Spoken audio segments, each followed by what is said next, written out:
Hola, hola. Hola, hola.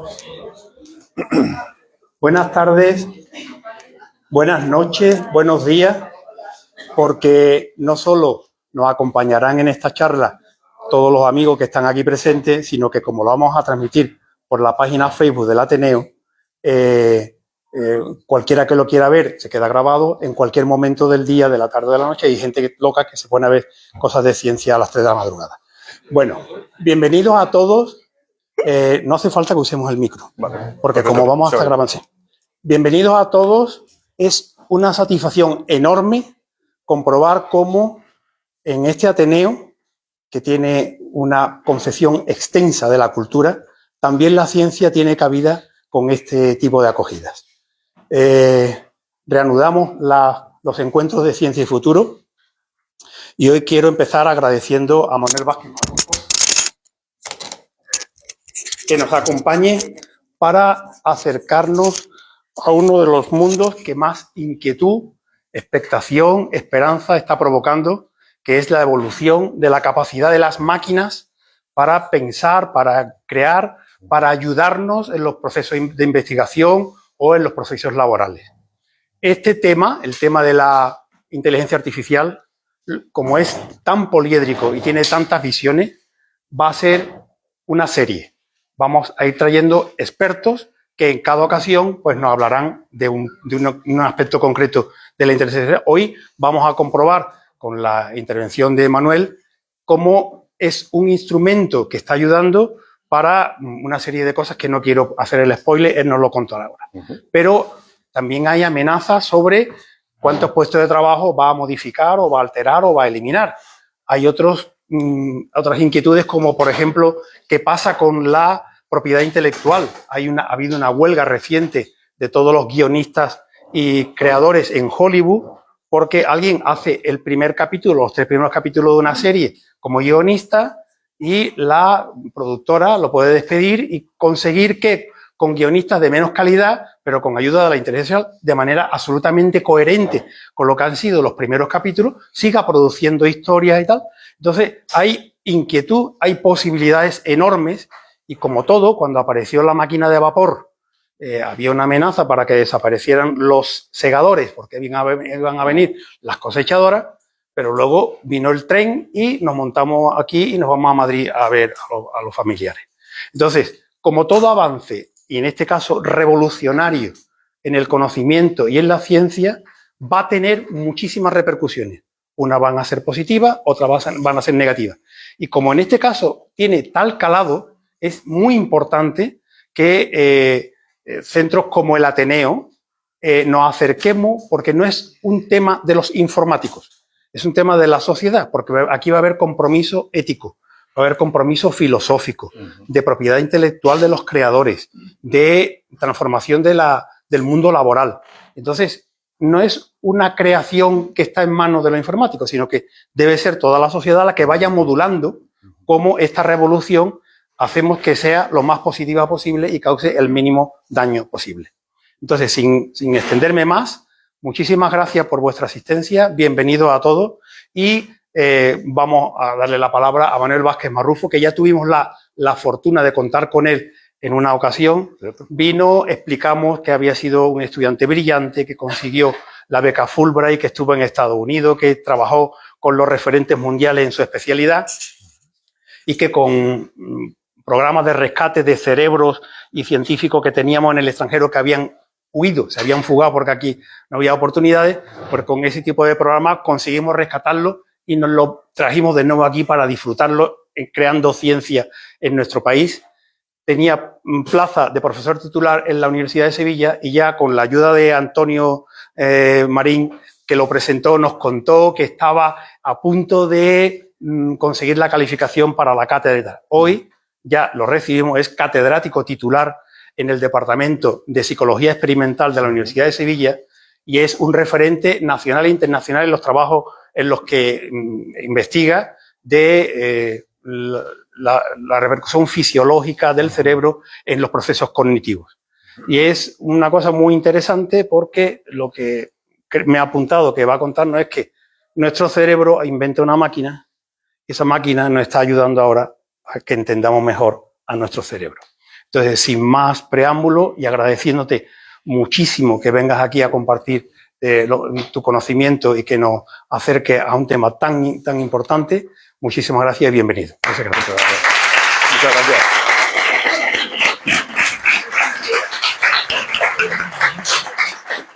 Muchas gracias por la presentación.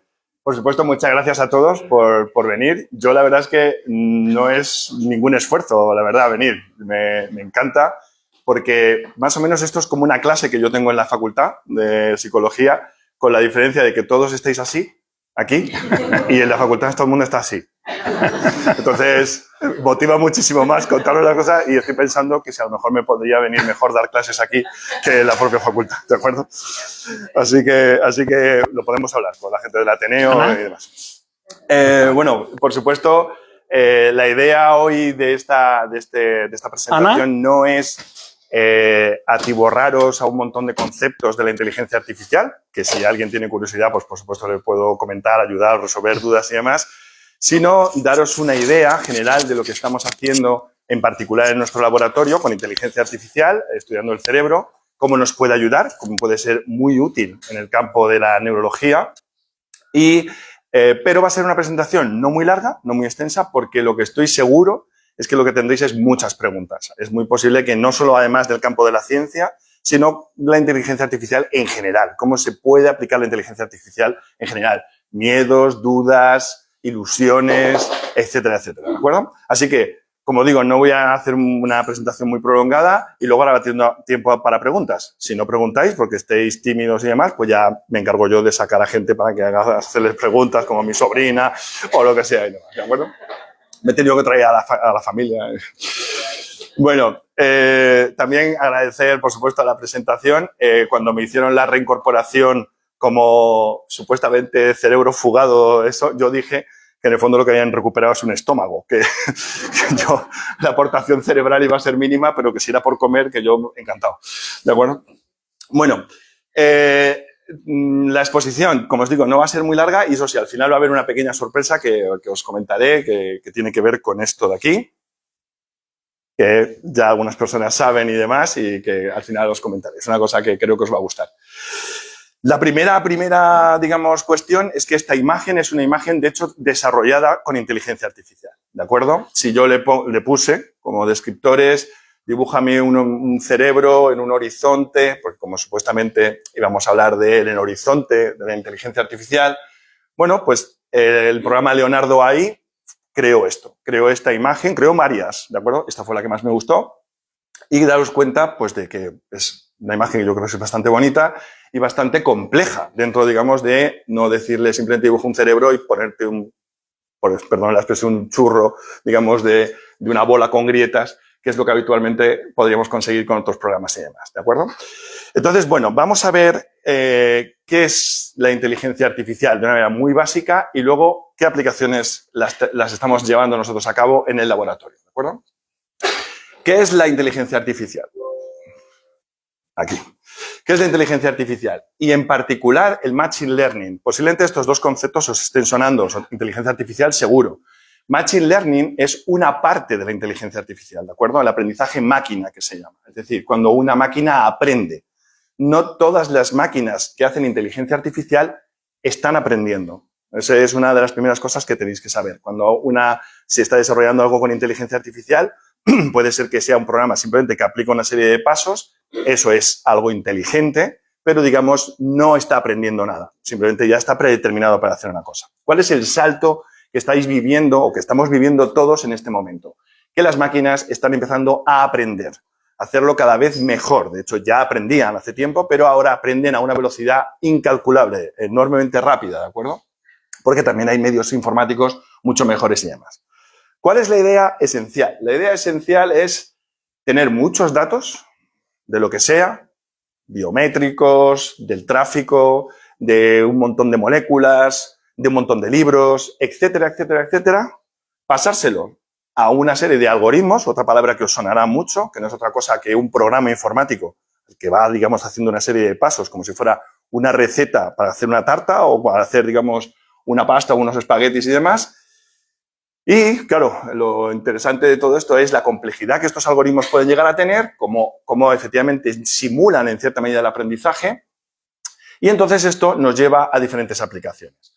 Muchas personas me preguntan a veces si la inteligencia artificial es algo que es muy nuevo, y realmente, como os digo, no. El reconocimiento de voz, todos ya lo habéis posiblemente utilizado alguna vez en los dispositivos móviles, la Alexa, es por supuesto, o Siri, son producto de la inteligencia artificial. Pues todos los que tengáis Netflix, así como otros, digamos, plataformas que hacen, digamos, por supuesto, recomendaciones, no sé si algunos habéis visto eso que te pone 96% para ti.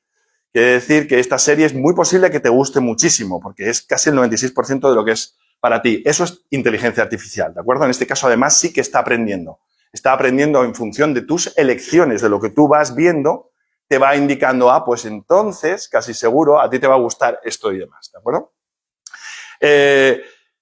Daros cuenta, de hecho, de que es muy útil. O sea, es muy útil que efectivamente la inteligencia artificial seleccione, te ayude, porque hoy en día vivimos en un mundo con muchísimas opciones y, por tanto, la inteligencia artificial nos va a poder llevar en cierta medida por caminos que nos pueden interesar más. Es un poco la idea. Lo que pasa es que eso también tiene otros problemas, que ya veremos después, ¿de acuerdo? También la inteligencia artificial también puede ser, por ejemplo, aplicada al hecho de cuando pensamos que el tráfico, bueno, pues es un caos y en parte tiene algo de eso, pero los sistemas de tráfico, el hecho de cómo están las carreteras construidas, los sentidos de las calles, etcétera, etcétera, está modelizado muchas veces con inteligencia artificial. Y el control, supongamos que hay un partido del Betis o del Sevilla, no quiero separar aquí ahora el foro, que hay aquí todos del Sevilla, todos del Betis y demás, pero la cuestión es que si vamos, por ejemplo, todo el mundo va al campo del Betis, obviamente habrá un flujo de tráfico mayor en esa zona, en las avenidas que estén próximas a ese campo.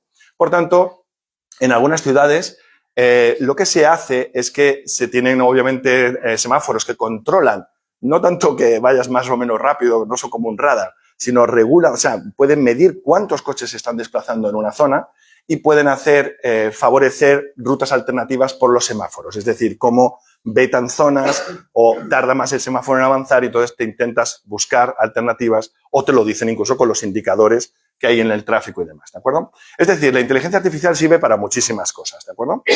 Vale, pues vámonos entonces a ver para qué sirve. ¿Lo paso así? Vale. No se ve mucho, me lo temía, pero bueno, no os preocupéis que yo más o menos me acuerdo del estudio. Este es un primer trabajo en el 2011, un doctorando mío, Javier, estaba haciendo la tesis sobre lo que nosotros trabajamos, que como bien me ha comentado Ramón, bueno, la idea es, bueno, nosotros lo que intentamos buscar son parámetros fisiológicos, cosas que están, digamos, medibles en el cerebro, que están relacionados con todo lo que es la cognición. ¿Y qué es la cognición? La memoria, la atención, todo eso el lenguaje, todos esos son procesos cognitivos. Cognitivos quiere decir de la cognición, de lo que hacemos con nuestro cerebro, ¿de acuerdo? Muy bien. Javier en su tesis estaba encontrando algunos parámetros que cambiaban en pacientes con esclerosis múltiple que tenían un tipo de deterioro cognitivo particular. Problemas de la atención, problemas de la memoria, etcétera, etcétera. Para eso nosotros medíamos diferentes tipos de variables, como os digo, no se ve muy bien aquí, yo después si queréis os cuento alguna cosa, y entonces a Javier le intrigó en aquel momento si era posible establecer diferentes perfiles cognitivos en la muestra de los pacientes. Nosotros teníamos dos tipos de pacientes, que se llaman pacientes con esclerosis múltiple benigna y otros pacientes que son esclerosis múltiple remitente recidivante, que son diferentes tipos de pacientes con condiciones diferentes y queríamos saber si unos u otros tienen un perfil cognitivo diferente. Es decir, a unos se le afecta la memoria y a otros no, por ejemplo. Intentar saber eso, porque claro, en cuanto supiéramos eso, podemos decirle a los terapeutas, oye, a este grupo trabaja de la memoria, a este grupo no se lo trabajes. No hace falta, a priori no tiene ese perfil de deterioro, ¿de acuerdo? Esa era la idea de lo de Javier, o sea, de la tesis de Javier. Pero a Javi se le ocurrió coger y decir, oye, ¿y si aplicáramos, esto es inteligencia artificial hecha un poco a mano, en plan humano, si cogiera yo una serie de variables e intentara hacer lo que se llama clustering? Cluster quiere decir, en inglés, hacer agrupaciones, ¿de acuerdo? Por ejemplo, aquí podría yo hacer un clustering, hombres, mujeres. Eso es hacer dos clústeres, un clúster de hombres, un clúster de mujeres. Clúster de personas sin pelo y personas con pelo, ¿de acuerdo? Pues ya sabemos que dónde voy a estar yo. Entonces, la cuestión es que Javier lo que hizo fue aplicar esta tecnología, ya digo, muy de andar por casa, y al final lo que encontramos es que efectivamente había unos perfiles cognitivos. Había pacientes que tenían más deterioro de un tipo de funciones y otros pacientes menos deterioro, ¿de acuerdo? Esto fue muy interesante para el Hospital Macarena, que es con el que colaboramos, porque les indicaba que no todos los pacientes requieren las mismas intervenciones terapéuticas, aparte de los fármacos que toman, qué es lo que le hacíamos a nivel neuropsicológico, cómo los estimulábamos, por ejemplo, para recuperar la memoria. Daros cuenta de que en un mundo en el que hay muchas personas que necesitan la atención de terapeutas, simplificar el trabajo al terapeuta es algo esencial, porque necesitamos que los terapeutas no se quemen con todo el mogollón de pacientes en parte que podemos tener, ¿de acuerdo? Muy bien, entonces, esta fue una primera aproximación. Y esto lo publicamos en el 2011, es decir, que se estuvo haciendo el trabajo en el 2009, 2010. Casi siempre que se publica algo tiene un trabajo de 1 o 2 años por lo menos antes. Y entonces, en el 2020, se me ocurrió retomar el asunto. Yo tenía en el laboratorio, tengo varias líneas de investigación, ya tenía unos doctorandos puestos en diferentes cosas, y entonces se me ocurrió ver qué es lo que se había hecho con inteligencia artificial en esclerosis múltiple, para ver hasta qué punto podíamos subirnos al carro de hacer esto y poner a Sevilla dentro de la esfera internacional en cuanto a la aplicación de la inteligencia artificial en esta patología, ¿no? En aquel momento, para que os hagáis una idea de cómo evoluciona esto, en aquel momento esto es un histograma que presenta cuántos artículos se publican al año en cada tema, ¿de acuerdo? Yo cogí este tema, como os digo, en el 2020 e hice una revisión. Ahora os cuento qué salió de la revisión, una cosa muy interesante. Hasta entonces, con todo lo que se había publicado hasta entonces, solo había publicados 146 artículos en inteligencia artificial con esclerosis múltiple, ¿de acuerdo? Y diréis, wow, 146 artículos es un montón. Pero si os digo que cuando pones esclerosis múltiple, solo eso, en este buscador, aparecen 203.000 referencias, significa que no hay tanto haciéndose de inteligencia artificial. No es mucha la aplicación que hay, ¿vale? Entonces pensé, dije, bueno, o sea que esto está muy en el principio. Fijaros que está subiendo y demás, ¿vale? De aquel entonces, si ahora hiciéramos la misma búsqueda y posiblemente hoy ya habrá cambiado, ya estamos por 350 y tantos o 360 y tantos artículos. En solo 2 años se han hecho, o 3, se han hecho como casi 200 artículos más. Es decir, ya ha englobado lo de los 2 últimos años más de lo que se había hecho hasta entonces. ¿De acuerdo? O sea, fijaros a la velocidad que va esto ahora mismo. O sea, estamos publicando, trabajando muchísimo en inteligencia artificial. No es algo que estemos haciendo pruebecillas y demás.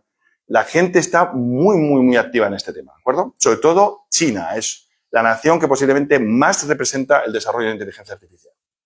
Vale, ¿qué encontré? Haciendo una revisión, leyéndome los 146 artículos. En vez de cogeros y daros los 146 artículos, que ocuparían más o menos 2 o 3 baldas de esas de ahí, os voy a contar en 30 segundos, en un minuto, qué es lo que se encuentra si haces una lectura sosegada, entre comillas, de estos artículos.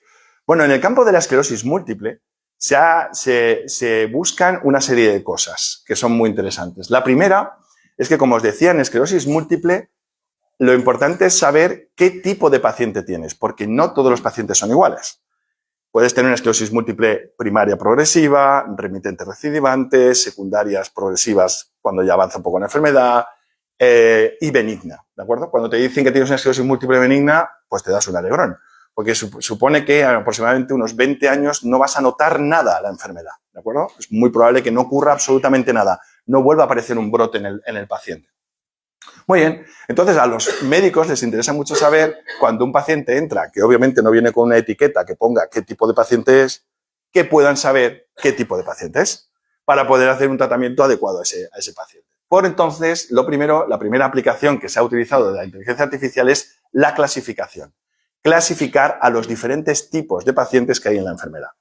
¿Es usted un benigna? ¿Es usted un remitente recidivante? ¿Va a ser usted un secundaria progresiva? Etcétera, etcétera. ¿De acuerdo? ¿Qué tipo de paciente? Porque los protocolos de aplicación terapéutica, sobre todo farmacológica, son distintos según los pacientes que vas teniendo. ¿De acuerdo? Otra es el diagnóstico. Claro, posiblemente todos los que estáis aquí diréis, bueno, los médicos saben lo que hacen, pero muchos médicos cuando están viendo un paciente muchas veces no saben exactamente qué es lo que el paciente tiene. Tiene síntomas de una esclerosis múltiple, pero podría ser una encefalomielitis vírica, podría ser a lo mejor algún tipo de proceso de lupus, etcétera, etcétera. Es decir, hay varias posibilidades con los síntomas que tengo de diagnóstico. Entonces, ¿qué es lo que a los médicos les encanta que les puedan, digamos, las máquinas ayudar? Que les permitan diagnosticar diferencialmente al paciente. Que tú puedas decir, este paciente es seguro una esclerosis múltiple o al 95% de esclerosis múltiple. No es una leucodistrofia, no es una encefalomielitis, no sé qué, porque de nuevo es muy distinto el abordaje terapéutico según la enfermedad. Hasta el punto de que incluso algunos tratamientos que parece que son buenos para una esclerosis múltiple, si te confundes de paciente, puedes hacer que el paciente tenga serias complicaciones e incluso puede morir. Por tanto, el diagnóstico es la segunda aplicación. Pero la que sin duda es la que más les interesa a los médicos y es la que se está disparando actualmente en el mundo, digamos, de la esclerosis múltiple y es en la que nosotros también nos estamos implicando, es en el pronóstico. Todos queremos saber qué va a pasar en los próximos años. Yo tengo una esclerosis múltiple y en general eso suele decirse que dependiendo del tipo, por ejemplo, la remitente recidivante, que es la más común, bueno, pues lo que se dice es que habitualmente, pues por lo menos 25, 30, 35 años, si el paciente no sufre más brotes, si no hay unas complicaciones durante la enfermedad, etcétera, etcétera, el paciente puede conservar en general más o menos bastante sus propiedades y demás. Muy bien, pero ¿cómo saber que eso va a ser así? Pues claro, es lo que os digo, los médicos no tienen una bola de cristal. Cuando entra, digamos, el paciente, ven al paciente, le hacen una serie de exploraciones y ya dicen, bueno, pues con lo que yo sé y con lo que esta persona me cuenta y las pruebas que tengo, creo que es una remitente recidivante, pero es un creo. No es, digamos, tajante posiblemente que esa persona sabe lo que es, ¿no? Y sobre todo, qué avance, qué evolución va a tener ese paciente. ¿Va a evolucionar bien? ¿Va a evolucionar mal? Es lo que más les preocupa, de hecho, a los médicos, porque ellos lo que quieren saber es si este paciente le pongo un tratamiento farmacológico más, vamos a decir, suavecito o busco una respuesta, o sea, digamos, una intervención terapéutica más radical, con un fármaco mucho más duro que va, digamos, a luchar mucho más contra la enfermedad, pero también va a tener más efectos secundarios. Por tanto, saber el pronóstico de un paciente es muy importante, ¿de acuerdo? Para los médicos. También en esto se está aplicando. Y no solo en saber cómo va a evolucionar, si se pondrá muy pronto mal a nivel motor, no se podrá mover o no podrá recordar las cosas, etcétera, etcétera, sino también qué tal responderá a los tratamientos. Como hay varios tratamientos, también la inteligencia artificial te puede decir hasta qué punto esta persona es óptima para este tipo de tratamiento o para otros tipos de tratamiento. Tendrá mejor respuesta a este tratamiento que a este otro, ¿de acuerdo? Eso nos lleva a un concepto que posiblemente os sonará, que es la medicina personalizada. Es decir, hacer que a las personas, con sus características, le diseñemos el mejor proceso terapéutico que se le pueda dar, ¿de acuerdo? Eso es por otro lado. También hay una aplicación que es más genérica, no la he puesto aquí, que es que, por ejemplo, nos ayuden a entender las imágenes de resonancia magnética y a cuantificar el número de lesiones. En vez de que lo tenga que hacer un radiólogo, que tú le pongas el escáner y la inteligencia artificial mire la imagen y diga, es tal cosa, con tal daño y con tal porcentaje de atrofia cortical. Es decir, que la inteligencia artificial haga algo sobre una imagen. Bueno, no lo hacen muy bien, pero ayudan, pueden, digamos, ayudar en cierta medida a los médicos, ¿de acuerdo? Vale. Y entonces, ¿qué es lo que estamos haciendo nosotros en el laboratorio? Os voy a contar 3 líneas de trabajo principal, ¿de acuerdo? Una es nuestra línea principal, que es la esclerosis múltiple, que es la patología obviamente que trabajamos nosotros, y luego os voy a contar un par de ejemplos, sobre todo uno que yo creo que os va a llamar mucho la atención. Bueno, el proyecto en el que estamos ahora mismo inmersos es el de pronosticar cómo va a evolucionar, cómo se va a deteriorar una persona su capacidad cognitiva. Porque todo lo que se ha hecho de pronóstico en esclerosis múltiple de momento es para pronosticar cómo la persona se va a afectar físicamente. ¿Podrá o no podrá andar? ¿Podrá o no podrá, por ejemplo, tener una actividad de la vejiga correcta? ¿Será más capaz o menos capaz de recorrer una distancia? ¿Será capaz de coordinar bien sus movimientos? Etcétera, etcétera. Todo lo que es más físico, que es importante, por supuesto. Pero ¿qué pasa con la capacidad cognitiva de la persona? ¿Será capaz de recordar dentro de 10 años a sus familiares? ¿Será capaz de hablar dentro de 10, 15 años? Eso es lo que estamos nosotros intentando investigar. Intentando saber cómo va a deteriorarse cognitivamente la persona. A cara a 4 o 5 años de momento, es el primer estudio que vamos a hacer, con la intención de escalarlo a 10, 15, 20 años, ¿de acuerdo? Cuanto antes podamos pronosticar antes podremos trabajar sobre los pacientes. ¿Cómo se hace esto? Pues esto se hace cogiendo y se le hace a la persona una evaluación neuropsicológica, se hacen muchas pruebas para ver qué tal recuerda ahora mismo, qué tal atiende a los estímulos, qué tal habla, si recuerda bien las cosas, si sabe nombrar palabras, este famoso juego, el Scattergories, donde te dicen con la B, un animal que empiece por la B, pues este tipo de test es lo que se hacen a los pacientes también en el hospital. Y a eso, a esa primera evaluación, le hacemos después al tiempo, nosotros lo estamos haciendo con lo que se llama un estudio retrospectivo, con muestra de sujetos, de pacientes que ya tenemos en el hospital, pues claro, si no tendremos que esperar 4 o 5 años para que podamos hacer la medición, entonces lo que hacemos es lo que se llama un retrospectivo, con intención de hacer prospectivos en el futuro, que es mirar qué pasa ahora. Tuvimos un paciente hace 5 años, que lo evaluamos en el 2018-2019. Tuvo unas valoraciones en neuropsicología de, bueno, un poco de problemas en la memoria, un poquito de problemas en la atención, pero el lenguaje está bien, las funciones ejecutivas están bien, etcétera, etcétera. Muy bien. ¿Qué pasa ahora, en el 2023? ¿Cómo está esa persona? Porque estas personas tienen un seguimiento. Hace de nuevo los test y ahora resulta que tiene la memoria más o menos igual. La atención está peor y el lenguaje está empezando a estar afectado. Bueno, ya sabemos que esta persona se está deteriorando algo más. Y también podemos saber en qué grado. Mucho de deterioro, un deterioro leve, etcétera, etcétera. Entonces nosotros le vamos a dar, al algoritmo de inteligencia artificial, le vamos a dar estos datos, y además le damos en el inicio un montón de parámetros de la persona. Cómo está su resonancia magnética, las pruebas que nosotros le hacemos en el laboratorio de electroencefalografía. Le hacemos a lo mejor un estudio genético, qué genes tiene esta persona. También le hacemos otras pruebas, la OCT, la tomografía ocular computerizada, un estudio de bandas oligoclonales, un montón de parámetros clínicos que se le toman a la persona, de hecho, cuando debuta en la enfermedad en general, para que tengamos una colección muy amplia de todo lo que es esa persona, en términos de su biología, neurología y demás. La intención del algoritmo, de lo que queremos hacer, es que todos estos datos le permitan a la inteligencia artificial predecir si el curso de la persona a nivel cognitivo va a ser de declive o de mantenimiento. Rara vez de mejora. En general es raro que un paciente mejore. Se encuentra algún caso, no os creáis. Pero lo normal es que obviamente sea o que se mantenga o que haga un declive. Porque en el mismo momento que sepamos qué variables, o sea, si eso es posible, si el sistema nos permite predecir cuál será el pronóstico, cuando tengamos un paciente que sepamos positivamente que le va a pasar esto, desde aquí ya vamos a empezar a intervenir. Ya vamos a empezar a hacer terapia para que la persona retrase lo máximo posible esta caída que hay aquí. ¿De acuerdo? Esa es la idea. Claro, hay una cosa interesante, además, en este proyecto. Nosotros tenemos que mirar también porque el sistema, la aplicación de la inteligencia artificial, no solo no sea costoso, que actualmente a veces lo es, sino que incluso ahorre dinero. Y eso también lo podemos hacer con la inteligencia artificial. Porque hay una cosa muy interesante.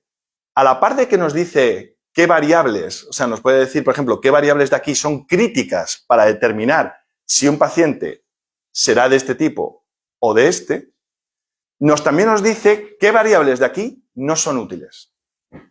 No predicen. Y entonces, ¿qué pasa? Que cuando estemos haciendo las pruebas clínicas al paciente no le vamos a pedir a lo mejor una resonancia. Porque ya sabemos que la resonancia no ayuda para el pronóstico.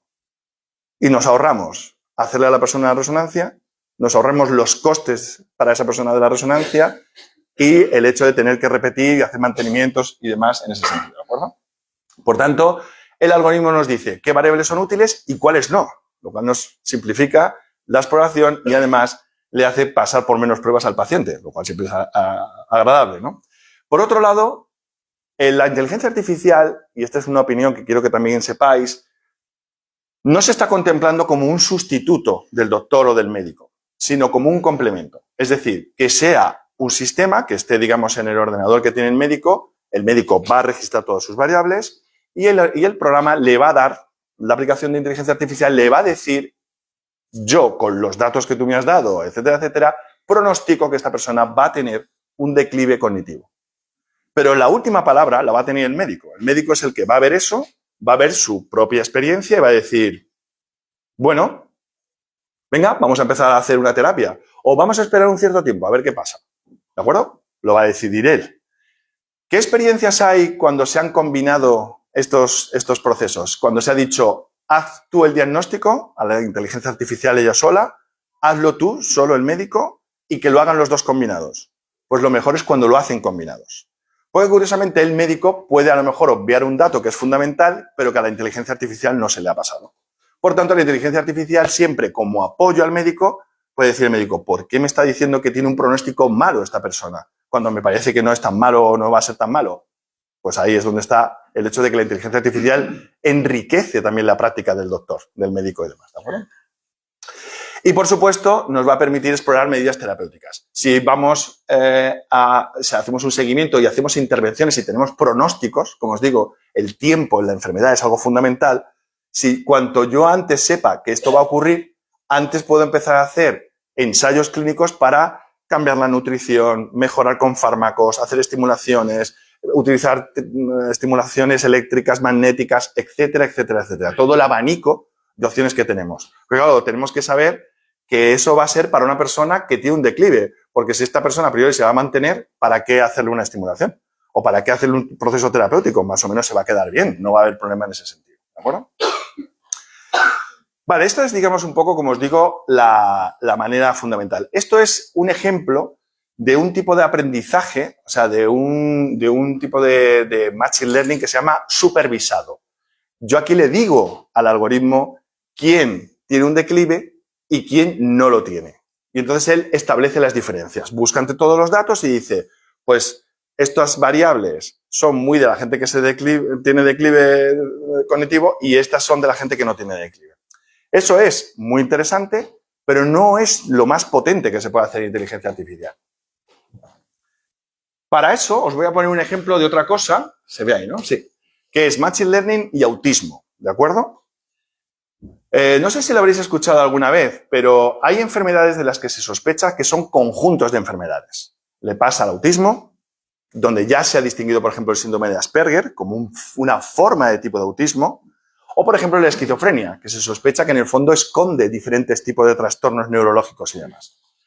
Muy bien, esto que está un poco volviendo loco a los médicos, porque, claro, ellos tienen sus libros con sus clasificaciones y demás, se están dando cuenta de que de alguna manera hay que enriquecer los diagnósticos que tenemos hoy en día, porque no es lo mismo tratar a un niño con Asperger que tratar a un niño de autismo de otra parte del espectro autista, ¿de acuerdo?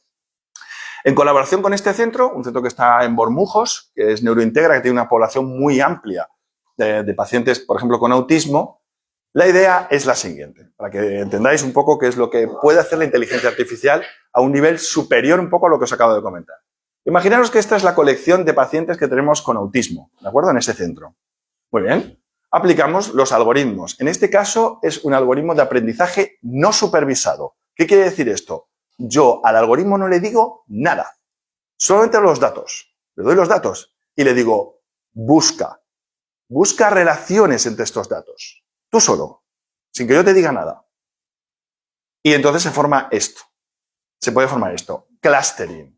¿Qué quiere decir esto? El algoritmo te indica que estos pacientes o estos niños, por ejemplo, autistas, tienen unas características específicas que son distintas a la de este grupo.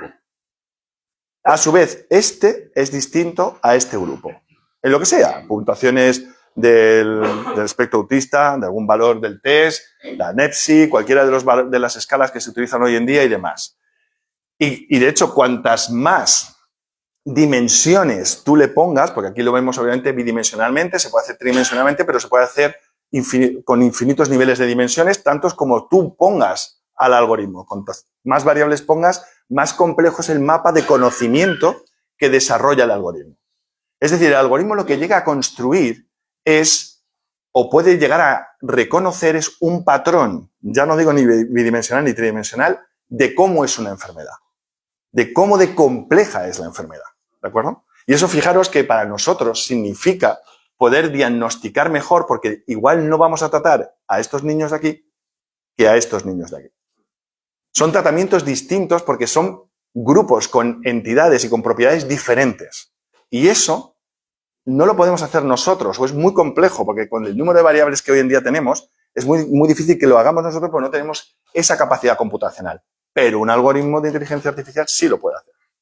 Por tanto, nos pueden ayudar a entender mejor las enfermedades, ¿de acuerdo? Y para el final me he dejado una aplicación que incluso tiene una historia en parte muy curiosa, un poco de cine negro, que es la aplicación del Machine Learning, por ejemplo, en un clasificador de respuestas emocionales. ¿Qué es esto? Para que veáis a qué nivel podemos incluso llegar hoy en día. Esto es algo incluso que os voy a enseñar, que es un trabajo que se publicó, me parece que fue en 2014 y demás, en colaboración con un centro de supercomputación en Portugal, en Aveiro. Bueno, la idea es la siguiente. Nosotros lo que hacemos es ponerle a las personas un gorro de electroencefalografía y medir sus potenciales cerebrales, que salen por aquí. Las neuronas están trabajando debajo y fluye la electricidad a través del cráneo y entonces llega hasta estos sensores que tenemos puesto aquí, estos electrodos, y nosotros lo que hacemos es como mapas. Medimos estos mapas, qué pinta tienen, qué velocidad tienen desde que se presenta, por ejemplo, un estímulo, etcétera, etcétera, ¿de acuerdo? Se pueden hacer muchísimas cosas. Los diseños son ad hoc, es decir, los hacemos nosotros según lo que queramos investigar. Un campo que ha sido muy interesante, muy fascinante en el mundo, digamos, de la neurociencia, es cómo responde el cerebro ante estímulos agradables o estímulos desagradables. Me ha costado encontrar una imagen de desagradable que no fuera horrible, porque hay cosas de miembros amputados y tal, y dije, me cae muy bien la gente de allí, no les quiero poner una imagen horrible.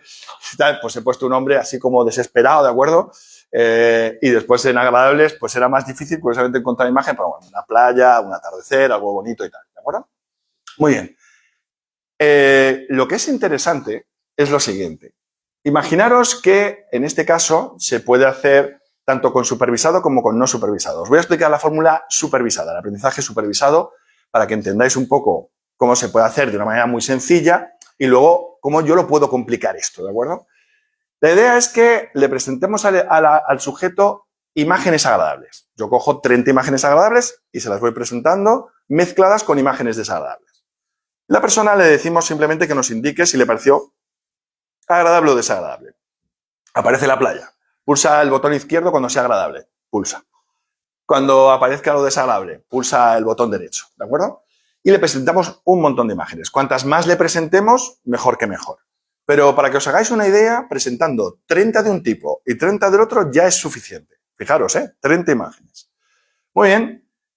Este es un ordenador que proporciona esos estímulos a una pantalla, el sujeto está metido en una cámara y demás, y sus ondas cerebrales, cada vez que les ve el estímulo agradable o el desagradable, llegan a un ordenador que registra sus respuestas de electroencefalografía. ¿De acuerdo? Muy bien. Aquí tenéis un electro, está muy comprimida la imagen, por eso veis una cosa un poco horrible, pero estos son todos los diferentes sensores que tenemos puestos en la cabeza, la actividad eléctrica que podemos ver. Si habéis visto, ¿os acordáis aquellos programas de La Máquina de la Verdad y esto que salían, que le ponían a la gente esto? Pues salían estos rastros, ¿no? Estos registros y marcaban, está mintiendo. Muy bien. Pues es la misma idea, ¿de acuerdo? Y entonces, fijaros que aquí nosotros le decimos al ordenador, a este ordenador que tiene el algoritmo de inteligencia artificial, le decimos, oye, este registro de aquí, esto de aquí, correspondía a un estímulo agradable. Te lo pongo ahí. Este, en cambio, era de uno desagradable. El siguiente, de uno agradable. El otro agradable. Ahora, uno desagradable. Ahora, otro desagradable. Y él los está tomando. Y está haciendo como una media de todo eso. Y entonces, al final, con 30 imágenes de un tipo y 30 imágenes del otro, él ya sabe cuando el cerebro está viendo una imagen agradable o desagradable. Ya lo aprendió. Simplemente con esta información. ¿Cuál es el test definitivo ahora de esto? Le ponemos al sujeto nuevas imágenes, agradables y desagradables. Y ahora no le pedimos que nos diga si son agradables o desagradables. Le decimos, tú simplemente las ves. Las registramos, salen, van al ordenador y le decimos, ¿qué ha visto? ¿Algo agradable o algo desagradable? Y con un 99,99% te dice, le pareció agradable y acierta. Es decir, la inteligencia artificial puede desentrañar de una serie de datos que nosotros de aquí no veríamos nada, aspectos tan profundos como si una imagen te pareció agradable o desagradable. Esto en la psicología tiene unas aplicaciones increíbles, porque daros cuenta de que muchas veces lo que una persona, por ejemplo, en un proceso terapéutico no acepta es precisamente, bajo la negación, es un elemento de si algo le pareció agradable o desagradable. Porque está en un proceso de negación, lo bloquea, etcétera, etcétera. Sin embargo, este test permitiría saber a un terapeuta si la persona en el fondo está siendo coherente o no con su respuesta, con lo que realmente está experimentando con un estímulo y demás. Por ejemplo, esto tiene aplicaciones tremendas en trastornos de la conducta alimentaria, en trastornos, por ejemplo, como las fobias, etcétera, etcétera. ¿De acuerdo? Claro, al mismo tiempo también es un detector de mentiras. Ahí es donde, digamos, un poco, os digo que hay una especie de historia de cine negro, que si queréis luego en las preguntas lo podemos comentar, de un poco qué es lo que estaba detrás de todo esto y nuestra colaboración con el Centro Portugués y demás, ¿de acuerdo? Pero fijaros que ahí se le puede, digamos, un poco pedir a una máquina simplemente, y no es nada, algo complejo, ya os digo, ya lo hemos hecho, y aquí os enseño que el ingeniero que trabajó con nosotros en aquel momento encontró que, por ejemplo, esta fue una publicación en la que se cogió un grupo de mujeres con un bajo nivel de neuroticismo y un alto nivel de neuroticismo, establecido por un test de la personalidad que se empleaba en el centro de allí de Portugal, de hecho. Y lo que se demostró es que electrodos que estaban en el lado derecho del scalp, del cuero cabelludo, de la región occipital, eran los mejores, los más sensibles para diagnosticar o para diferenciar si la imagen era agradable o desagradable. No tienes que ponerlo ahora. Entonces, una vez hecho eso, no tienes que poner ahora un gorro con las 64 posiciones. Con que pongas un gorro con una posición aquí, ya sabemos, porque el algoritmo te lo ha dicho, que ese es el sitio más sensible para medir eso. Y ya está, no hace falta hacer algo tan complicado. Ya se puede hacer eso con un dispositivo de estos baratado, fácil, etcétera. ¿De acuerdo? Bueno, y ya por último, como os comenté, quiero aprovechar la ocasión para... Yo, como Paco Umbral, he venido a vender mi libro, ¿de acuerdo? Este es un canal que estoy desarrollando ahora mismo precisamente sobre todo lo que tiene que ver con neurociencias y hay un apartado específico de inteligencia artificial, de cómo la inteligencia artificial nos está ayudando en todo el tema de esto. Si escaneáis, los que queráis, este QR que está aquí, os sale automáticamente el canal, le dais a suscribiros o simplemente lo veis de vez en cuando, no hace falta que no quiero recoger fieles en eso necesariamente, ¿de acuerdo? Y bueno, lo tenéis ahí y si alguien lo quiere para más adelante o luego cuando terminemos las preguntas, se levanta y lo escanea sin problemas y demás, ¿de acuerdo? Bueno. Lo publicaremos en la página de... Perfecto, perfecto, genial, sin problema. ¿Se ha podido? Manolo, ¿lo ha cogido?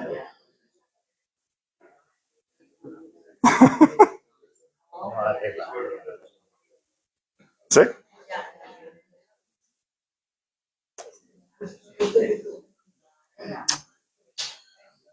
Muy bien. Bueno, y con esto termino. Espero que os haya gustado. Y ahora estoy, como os dije, no lo quería hacer muy largo, para que si tenéis muchas dudas y demás, aprovechéis para preguntarme sin problemas, ¿vale?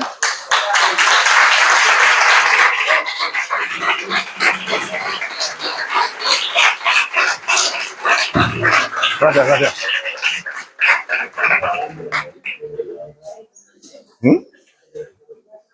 Aunque se escuchaba perfectamente de viva voz de Manolo toda la conferencia, cuando hagáis preguntas voy a acercar un micro para que lo sigan. Claro. Después por internet también. Lo escuchen.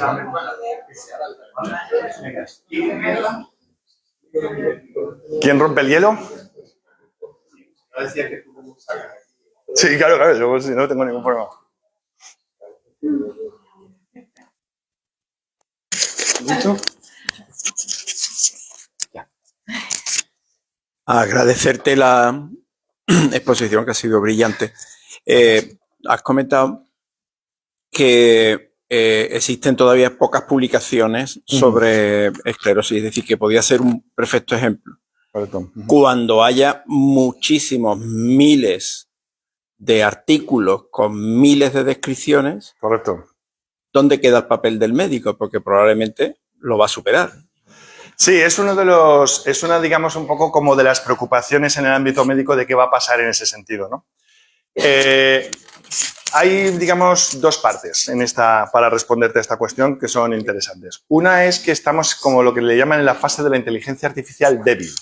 Es decir, es todavía una inteligencia artificial que es muy de apoyo, porque la distribución de los datos, el hecho de cómo los algoritmos pueden interpretar temas muy complejos, como puede ser, de hecho, la actividad cerebral. No hay un algoritmo actualmente que te diga o que te prediga qué va a pasar con el cerebro partiendo incluso de un estado simplemente y qué va a pasar en los siguientes momentos, pues el cerebro tiene una cierta característica caótica en su funcionamiento.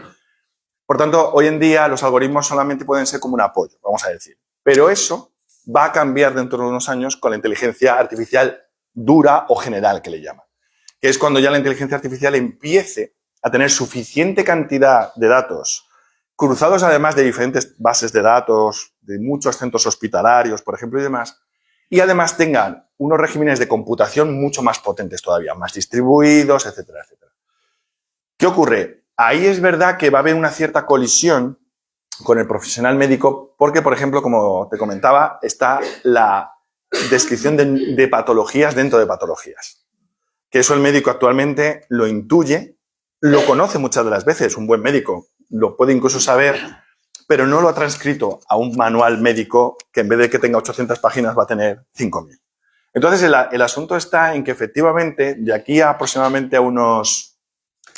En esto hay agoreros de todo tipo, pero 15, 20 años, cuando, digamos, estemos próximos a una cosa que se llama la singularidad en inteligencia artificial, vamos a encontrarnos con que la inteligencia artificial efectivamente supera el conocimiento humano.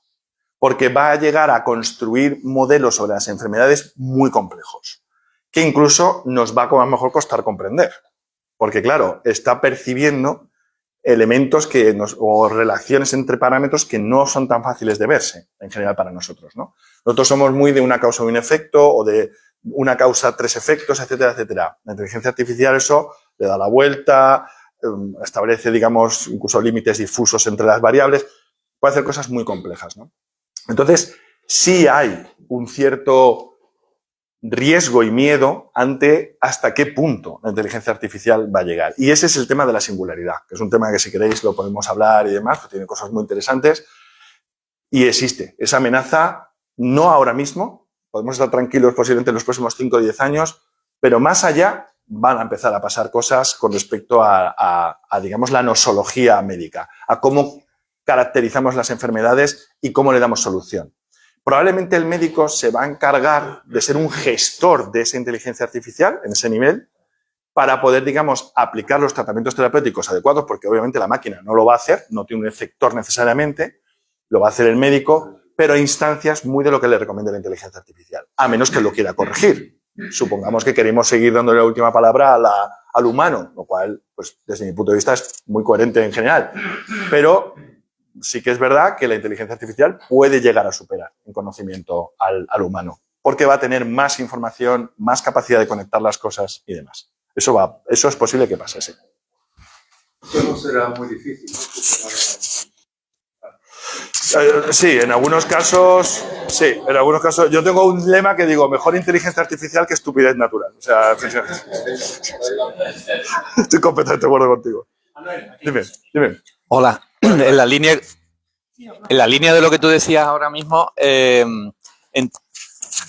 entiendo que la inteligencia artificial entonces llegará a ser creativa, ¿no? O sea que los tratamientos que ahora mismo conocemos, en un futuro, esa máquina podría sugerir nuevas vías que no existían antes, que no han sido evaluadas todavía y que son propuestas por esa capacidad que tiene de tratamiento de datos tan brutal, ¿no?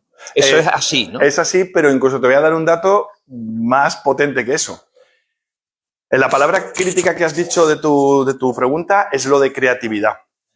Hoy en día, salió incluso en las noticias, a lo mejor alguien de aquí lo va a recordar, se está haciendo una cosa que se llama el descubrimiento de un superfármaco para defenderse contra bacterias de hospitales que son resistentes a todo tipo de tratamientos antibióticos, de los conocidos actualmente. Son lo que se llaman bacterias resistentes, residentes de hospital.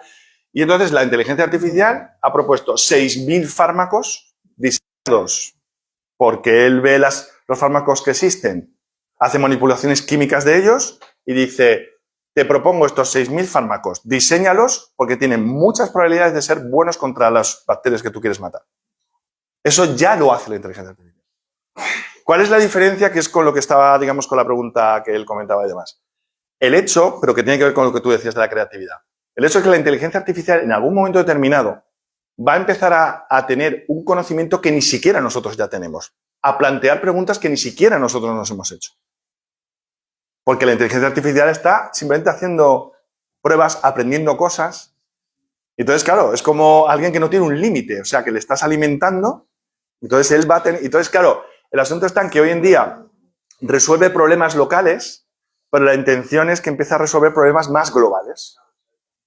La singularidad, que os decía antes, es cuando supuestamente, por definición, la inteligencia artificial llegará a comprender lo que es el mapa completo de conocimiento de la humanidad en la Tierra. Y está estimado que aproximadamente va a ocurrir en el 2045.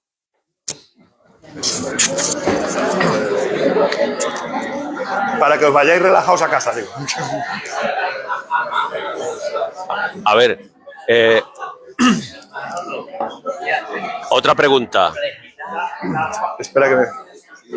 Hay una pregunta, y ahora te digo que te den paso a ti, ¿no? Esto sí, hemos puesto un dispensador con inteligencia artificial fuera que, según el agobio, te da... Otra pregunta. Aquí tengo una también y demás. Dándole un poco la vuelta a lo que estamos hablando, ¿existe alguna forma de conocimiento, ya sea humano o de otras especies no humanas, que no pueda ser accesible a la inteligencia artificial? Es una pregunta sensacional, porque de hecho, frente a la singularidad, esa es la pregunta. ¿Va a haber en algún sitio, en algún resquicio humano donde la inteligencia artificial no pueda llegar y alcanzar? Sí. Y ese es, digamos, posiblemente el horizonte positivo realmente de toda esta historia. El hecho de que una máquina no tiene sentimientos. La inteligencia artificial es algo frío. A menos que tú le dotes a la inteligencia artificial de unos sistemas periféricos que puedan sentir emociones, algo muy complejo que ni siquiera hoy en día está, digamos, presentado en las sociedades científicas y demás, la máquina no es empática en absoluto. La máquina toma decisiones, el algoritmo toma unas decisiones en función de unas variables que él recibe. Y luego, la decisión que yo estoy tomando no tiene por qué ser a lo mejor necesariamente la mejor. De hecho, hay sistemas de inteligencia artificial que lo que hacen no es darte la solución correcta, sino a lo mejor la solución menos mala. Algunos algoritmos de inteligencia artificial se utilizan en entornos para toma de decisiones. Por ejemplo, lo del tráfico. Ahora mismo el tráfico, está muy saturado todo lo que tiene que ver con los alrededores del Benito Villamarín. ¿Se llama así todavía o cambió? Sí, ¿no? Sí. Hombre. Entonces, la cosa es que, ¿qué ocurre? Que puede coger la máquina y decir, pues vamos a empezar a desviar el tráfico y demás. Eso puede ser beneficioso para algunas personas que van al campo, pero puede ser a lo mejor muy perjudicial para otras. La inteligencia artificial lo único que te está dando es una solución. A menos que la variable cómo yo me siento con la solución de la inteligencia artificial vaya al algoritmo. Entonces, el algoritmo también tendrá en cuenta eso. Pero claro, todos tenemos una opinión y un gusto. Por tanto, el algoritmo tendrá que llegar a tomar decisiones de consenso, que se llama. ¿Veis la complejidad de toda la cuestión? Pero sí es verdad que las emociones es donde, digamos, las máquinas no van a llegar. De ahí que los procesos de empatía, el cuidado de las personas, el hecho, digamos, de, por ejemplo, hay profesiones que no van a desaparecer porque la inteligencia artificial lo más que puede hacer es optimizar procesos, hacer robots que te ayuden con tareas del hogar y tal, pero no te puede coger de la mano y darte cariño. Cariño real o sincero. Puedes simularlo, pero no es cariño real. No. Espera, que es que tenía aquí una pregunta, pero como la mujer se ha lanzado. Espera, que tengo aquí una y ahora voy contigo, ¿eh? Ahora voy contigo. No, era simplemente, has dicho antes que la inteligencia artificial llega un momento en que el cerebro humano es imposible. Claro. Habría que hacer una inteligencia artificial B para que interprete a la... Correcto, sí. Sí. Bueno, claro, los sistemas, digamos, de inteligencia artificial son muy complejos en su interior, en lo que ellos están trazando a nivel multidimensional, pero obviamente el programador informático lo hace para darme la información que yo la pueda entender. Es decir, tú tienes algo muy complejo, pero ahora me lo tienes que transmitir a mí, ser humano, con mis limitaciones. Entonces la máquina al final te lo da. pero está entendiendo posiblemente más cosas de lo que tú puedas a lo mejor incluso comprender. Eso es lo que pasa. Sí, allí, ¿no? Sí. Sí, yo opino que dado que las emociones tienen un componente hormonal, todas las emociones, Correcto. eso es muy factible meterlo a una máquina. Sí, ahora te cuento algo sobre eso. A ver, tienes razón en que la simulación de las emociones, es verdad que tú puedes conseguir que una máquina exprese emociones. Tú puedes hacer eso. De hecho, ya lo hay. Hay una especie como de, lo han desarrollado, por ejemplo, en Japón, como una especie de burbujitas así, con unas ruedas que van por el suelo, que se utilizan para tratar a niños con autismo. El niño con autismo tiene una expresión emocional diferente a la nuestra, porque es uno de sus rasgos. Y estas bolitas que os digo tienen, por un lado, una cámara que ellos no ven, que está oculta dentro de la bolita, y ve sus emociones, las interpretan correctamente en el campo del autismo, no el de un niño, vamos a decir, normal, que eso no existe, pero bueno.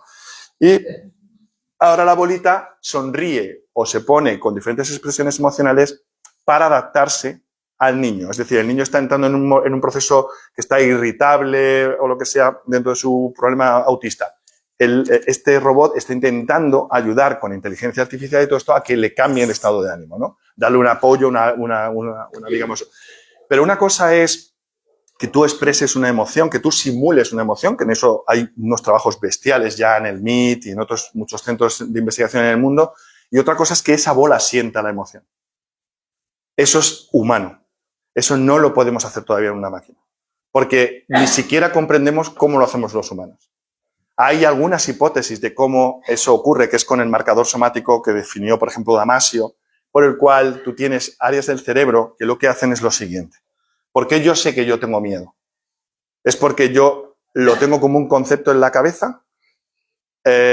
La hipótesis actual aceptable, que puede cambiar dentro de 10, 15 años a lo mejor, es que yo sé que yo estoy sintiendo miedo porque el hipotálamo genera toda una serie de respuestas asociadas al miedo que yo, cuando vienen para atrás, las interpreto como estoy teniendo miedo. Entonces, eso ahora mismo no lo podemos transmitir a una máquina, que yo sepa, que yo haya leído. Eso sí, ahora, si eso ocurre, te digo yo que yo intentaré ser de los primeros que se entere de eso, porque me interesa muchísimo. Pero esa es la diferencia. La emoción como un elemento real de un organismo a un elemento simulado, ¿no? Sí, una preguntita, yo no sé si se me oye o qué esto. Más bajo. Bueno, en realidad, mi pregunta es porque los ámbitos que yo he visto de aplicación de la inteligencia artificial realmente tienen desarrollo muy distintos, por no decir dispares. Yo conozco un poquito, tampoco, el ámbito de la generación de imágenes. Correcto. Entonces, en ese ámbito, el ritmo va completamente distinto. Es más, ya se está hablando de que, bueno, en este momento está todo en la mesa de jueces. Sí, sí. Efectivamente. Se está hablando de que es muy probable que se condene a una actividad, es decir, al cese de las actividades de las inteligencias artificiales y a la compensación. Pues claro, ¿de qué parten las inteligencias artificiales aplicadas a la imagen? Que te hacen cosas absolutamente bestiales, maravillosas. Correcto. Tú le pones, como son lingüísticas, tú le pones un prompt, quiero no sé qué tal, y te hace una imagen. Sí, como la que estaba puesta ahí. Increíble, claro. ¿Qué pasa? Primero, nadie es autor de esa imagen. Es decir, yo le doy esa orden a la máquina, pero la máquina no puede registrar su autoría porque es una máquina y según la ley tiene que ser un humano. Correcto. Y por otro lado, yo que le he dado la instrucción a la máquina, tampoco puedo hacerlo porque no he hecho la imagen. En ese vacío legal. Correcto, sí, sí. Hay otro problema añadido y es que las máquinas, los generadores, que se utilizan ahora, los que conocéis, ¿no? El DALL-E 3 o todos estos, el Midjourney, todo esto, ¿cómo han funcionado? Pues recogiendo millones de imágenes. Exacto. Y aplicando efectivamente eso. Algoritmos. Un perro, el ejemplo típico, un perro con una gorra bebiendo Coca-Cola. Pues entonces coge millones de imágenes que clasifica como perro y cuando yo en mi prompt pongo perro, la máquina hace pues una selección, una especie de collage, microcollage. Sí, sí. Pero claro, ¿dónde está el problema? Que esas imágenes que utiliza la inteligencia artificial son imágenes reales, realizadas por artistas, correcto, cuya autorización no ha sido solicitada. Eso es. Entonces, ese es el problema. no pueden usarlo. Correcto. En el campo que es fascinante, la inteligencia artificial aplicada a la imagen, en este momento está en este callejón, yo no sé si es sin salida, Sí. y quería preguntarle, bueno, porque veo que en otros ambientes tiene un desarrollo mucho más fructífero y no problemático, pero en el ámbito de las artes, quizá por ese punto de creatividad y de disputa de la autoría, está en un callejón sin salida, ¿verdad? Sí. Eso es cierto, ¿eh? Es una de las reclamaciones que hoy en día más se hacen con respecto a este asunto, porque es verdad que va a provocar elementos que con respecto a los derechos de autor, con las autorías, como tú bien dices y demás. Yo creo que en esto vamos a tener que llegar a una solución creativa, porque como es un problema nuevo, vamos a tener que llegar a una solución creativa humana, vamos a decir, para esta cuestión, ¿no? Yo creo que de alguna manera, si las bases de datos, como bien dices tú, se alimentan y esto es así, con obras de autores y demás, se debería producir un reparto de regalías, como se produce en otros elementos de derechos y demás. Claro, lo que pasa es que este es el problema, donde empieza y acaba la máquina, la prestación del servicio. Yo creo que hoy en día, en la inteligencia artificial, todo está tan nuevo que la mayoría de la gente todavía no sabe muy bien qué hacer con las cosas, incluso la gente que está muy metida en inteligencia artificial. La gente que ha desarrollado Midjourney y todo esto, todavía no sabe ni siquiera muy bien, ni siquiera cómo sacarle dinero a esto, porque tú puedes hacer que sea de pago la versión y que entonces mejoren cosas, etcétera, etcétera. Pero es que al día siguiente te sale una que es gratis, que te hace lo mismo o mejor. Stable Diffusion, DALL-E, no sé qué, todas las opciones, ¿no? Entonces, claro, ¿qué ocurre? El asunto está en que yo tengo la impresión de que en el futuro lo ideal, es que eso va a ser muy complejo, es que efectivamente la nutrición de esos sistemas, toda la información, porque por ejemplo a los científicos también nos pasa, todos los artículos científicos que se están haciendo hoy en día, ya ha habido amigos míos que me han dicho, yo meto un montón de artículos y le digo, hazme un libro de todos estos artículos. Coge, selecciona, busca la información, lo hace fenomenal, yo he hecho pruebas con esto y demás, y ahora te hace un libro nuevo. Supuestamente un libro nuevo, que es una compilación de esto. Vas a recibir tus regalías por eso al que publicó en el artículo del 80 y tal. Va a ser muy difícil. Va a haber, ahí hay un elemento que todavía no sabemos muy bien efectivamente cómo se va a solucionar. Vamos, para empezar, yo no tengo nada que ver con cómo lo vamos a solucionar. Yo no reglamentaré nada de eso. Yo lo regularé, pero sí que creo que los reguladores van a tener que hacer. En Italia, por ejemplo, se ha prohibido el uso de ChatGPT para la generación de textos, etcétera, etcétera. Porque es verdad, es un problema de cómo tú estás tomando información, le metes un baño, un cambio y lo sacas y demás, ¿no? En el ámbito universitario, los alumnos han sido los primeros que han sabido perfectamente cuándo había que coger esto y decir, hazme un trabajo de 9.000 palabras sobre no sé qué, y te lo presentan como suyo, ¿no? O sea que esto también existe, claro. Sí. Yo iba a retomar el tema de la creatividad, ¿vale? Okay. Porque entiendo que son planteamientos mensurables todo lo que estamos hablando. Pero ha habido en la historia del arte, de la pintura, de la música, Correcto. Quien ha roto todos los cánones hasta ese momento. Correcto. Eso, ahora tú me lo contestas, yo creo que es difícil que pueda llegar una máquina a hacerlo. Exacto. ¿Vale? Pero porque al final lo que va a hacer es coger muchos datos de otros y hace pues algo parecido a lo que han hecho todos. Simula. Pero la verdadera creación que es capaz un ser humano privilegiado en un momento dado, nunca, ni con la singularidad podrá llegar a hacerse. Estoy totalmente de acuerdo. Te cuento algo que te va a gustar. Hay un experto en inteligencia artificial que os lo recomiendo mucho. Si hay un libro de él, os lo recomiendo. Lo voy a analizar precisamente en el canal. Le haré un vídeo porque es un libro que a mí me está abriendo los ojos muchísimo con respecto al tema de la inteligencia artificial.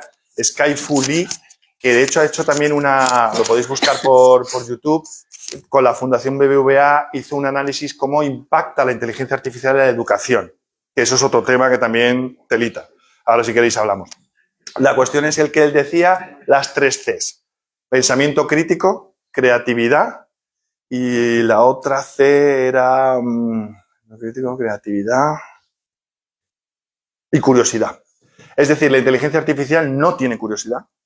Si tú no le metes el prompt, no hace nada. Eso ya nos diferencia de los humanos, number one. 2, y tranquiliza porque sabes que no va exactamente, a menos que en su programa de desarrollo llegue a encontrar un elemento que diga, ¿y si yo busco cosas? Ese es el asunto de la singularidad. Una evolución dentro de la inteligencia artificial. Que es lo que, digamos, los expertos hoy en día se preguntan. ¿Hasta qué punto las 3 Cs, en algún momento la inteligencia artificial va a llegar a ellas? ¿Va a llegar a la curiosidad? Si la curiosidad es un parámetro de busca todas las combinaciones posibles, es eso. Pero claro, es un tipo de curiosidad muy diferente a la humana, porque la humana va orientada en otro camino. Pero la de él engloba la nuestra y muchas más. Porque ese es el problema, que es que este lo hace todo a lo bestia. La segunda es pensamiento crítico. Claro, pensamiento crítico, ¿qué quiere decir?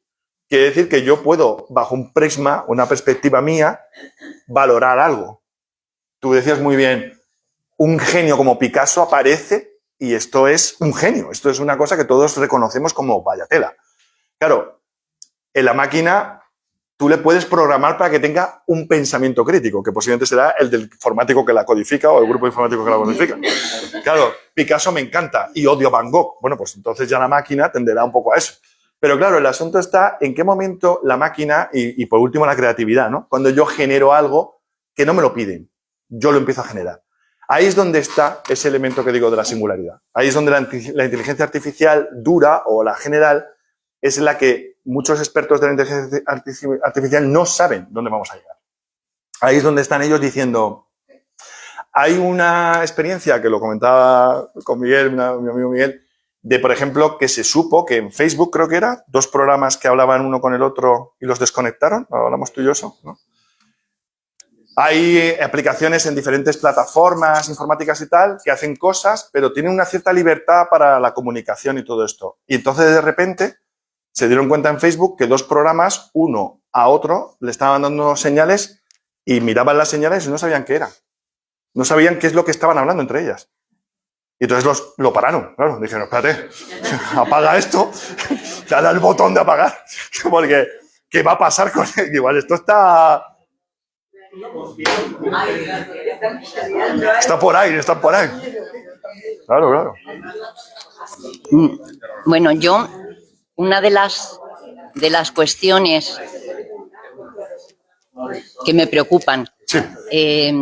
Hace unos meses, salió la noticia de que uno de los desarrolladores de Google, me parece que era, yo no recuerdo el nombre, que era uno de los impulsores, digamos, más profeta de la inteligencia artificial, correcto, se había descolgado y se había bajado de la barca diciendo que él pensaba que esto iba a llevar un ritmo y que iba a ser un ritmo controlable, que se había dado cuenta que el ritmo al que va es tan absolutamente de vértigo que era incontrolable. Exacto, eso. Entonces, lo que se plantea, lo que tú mismo acabas de decir, claro, muchos de los que están creando ahora mismo aplicaciones y creando todo esto no saben ni tan siquiera qué hacer con ello, no ya a nivel económico, a nivel monetario y tal, a nivel de realmente los usos, hasta dónde, hasta qué dimensión, dónde se va a llegar.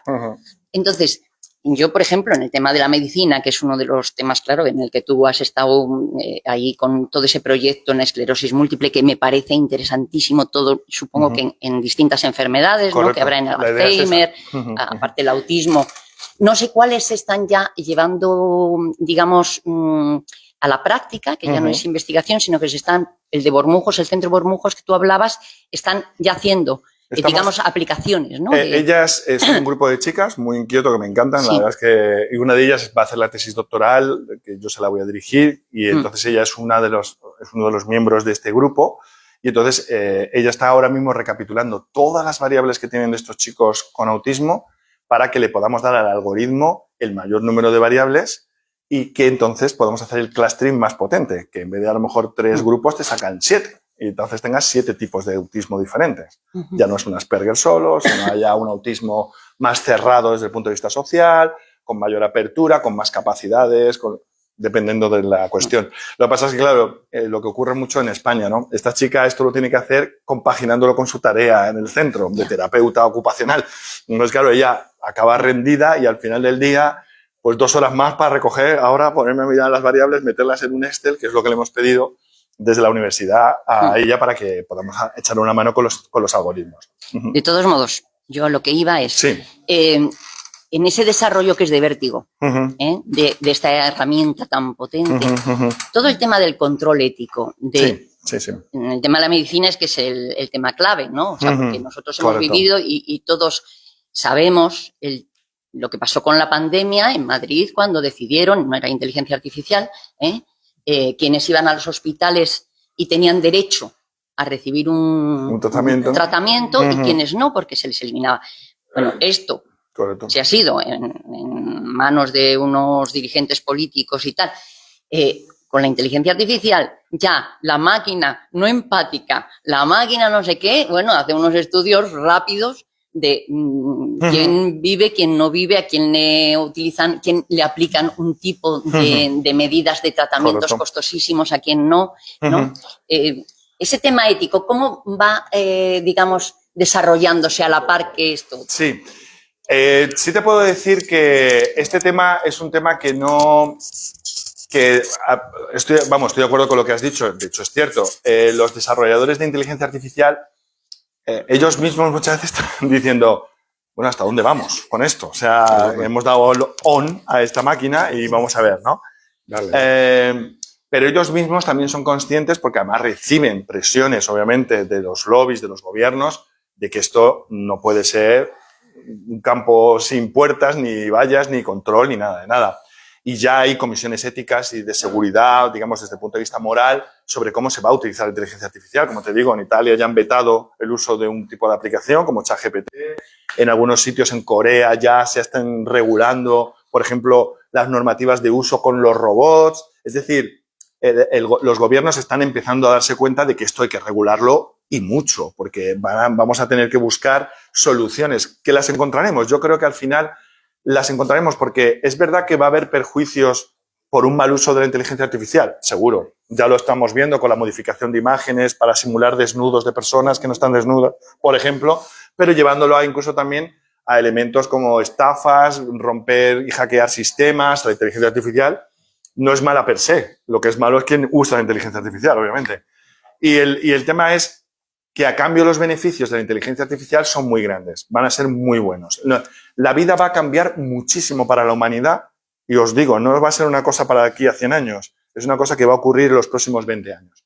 Vamos a ser testigos de este cambio para la humanidad. Lo vamos a ser, en parte nos guste o no nos guste, lo vamos a ser.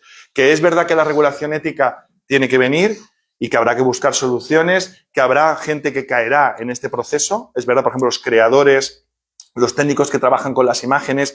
Kai-Fu Lee, este hombre que yo os decía que el libro es muy interesante, dice que toda persona que en el fondo realice un trabajo automático que es sustituible por una máquina o por un procesador, lo va a sustituir. Y no hay que irse a dentro de 10, 15 años. En la India, un gestor de una empresa dijo, el sistema de respuestas el chatbot que tú tienes en la esquina de ¿puedo ayudarte? Pues eso lo hacían, pues como se hace en muchos sitios, con una serie de teleoperadores que están ahí trabajando y demás. Y se dio cuenta de que le habían enseñado el sistema de inteligencia artificial con lo que se llama un sistema experto, que es un tipo de inteligencia artificial, que le decía más o menos cómo se pueden resolver el 99,99% de las dudas, y dijo, ¿y esto cuántos puestos de trabajo me ahorro? 5.000. Pues 5.000 personas que se fueron a la calle, tal cual. Claro, pero sí, nos asusta mucho esto, pero al mismo tiempo daros cuenta que cuando había que transportar mercancías en el pasado, había que llevarlo entre 5 o 6 y ahora te lo lleva un coche. Entonces, o un camión. Entonces, claro, los cambios están ahí.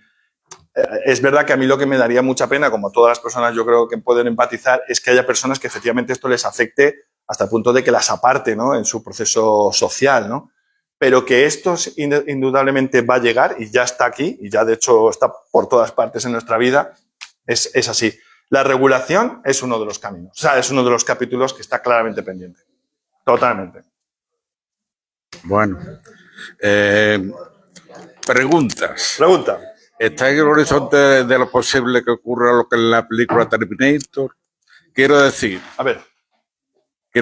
si está en el horizonte de lo posible que llegue una máquina de inteligencia artificial a tomar conciencia de sí mismo, tenga voluntad propia y pueda actuar físicamente. Claro, esa es otra de las cuestiones de la singularidad. Cuando hablábamos de las 3 Cs, digamos, los elementos de las 3 Cs serían como los hijos o los dioses menores del dios mayor, que es la autoconciencia.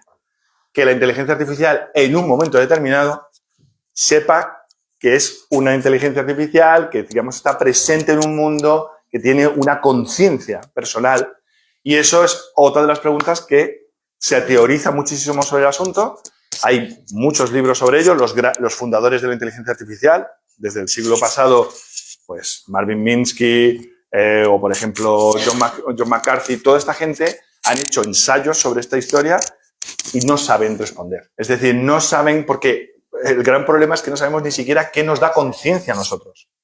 Entonces, claro, es una propiedad emergente de la mente, es un acoplamiento en un ritmo de frecuencias, aquello que expliqué en aquella vez que vine, lo que produce la conciencia en el cerebro humano. Todavía no lo sabemos, entonces todavía tampoco podemos saber muy bien exactamente cómo podríamos predecir si una máquina tiene conciencia o no.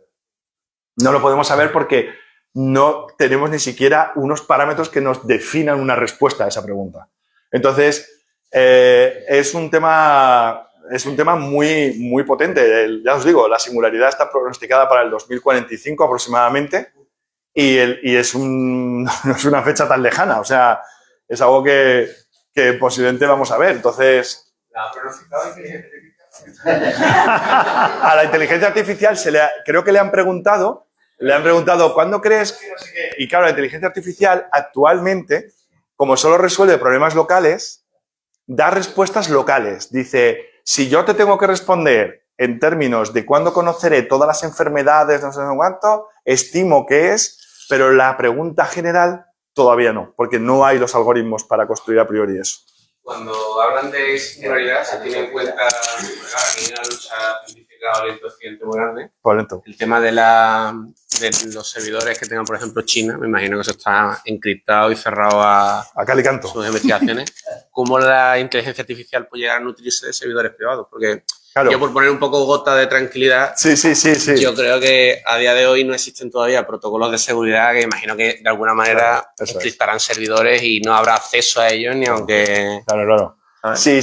De hecho, hay empresas que ya están incluso diciendo que se cobre, por ejemplo, por la capacidad computacional como se cobra por el agua o por la luz. Twitter lo está haciendo ya de alguna manera. Claro. Ahora cobra por lectura de tweets. Exactamente. Claro. Claro, para limitar el consumo. Es decir, lo está diciendo Miguel, efectivamente es muy interesante. Claro, la inteligencia artificial es potente siempre y cuando pueda nutrirse de datos. Entonces, si le limitas los datos de acceso, obviamente tú limitas el hambre, la comida que se alimenta. Tenemos dos singularidades. Una singularidad occidental y una oriental. Tantas como personas alimenten un proceso de inteligencia artificial. De hecho, claro, nosotros estamos haciendo esto con nuestro algoritmo, pero posiblemente alguien en Alemania está haciendo algo similar y otro en Estados Unidos.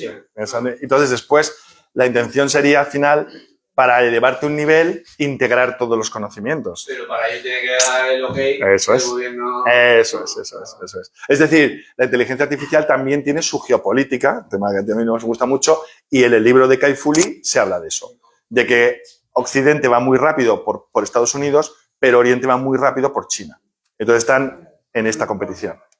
Como siempre, un poco las dos. Que si os dais cuenta es un poco en humanos lo que siempre pasa, que existen dos polos siempre. Y estoy seguro que la inteligencia artificial, cuando comprenda toda la historia, va a decir, la humanidad tiende a establecerse en dos polos. Porque entenderá que es así. En el momento que tú cruzarás los datos. Betty Sevilla, que empezaba al principio. Betty Sevilla. Correcto, yo no me quiero pronunciar, no sé qué. Bueno, vamos a cortar ya. Muchísimas gracias. Veo que el tema no ha suscitado mucho interés.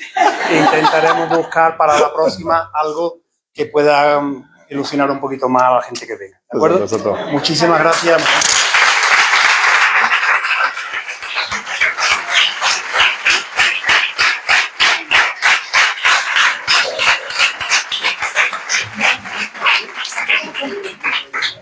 Encantado, encantado.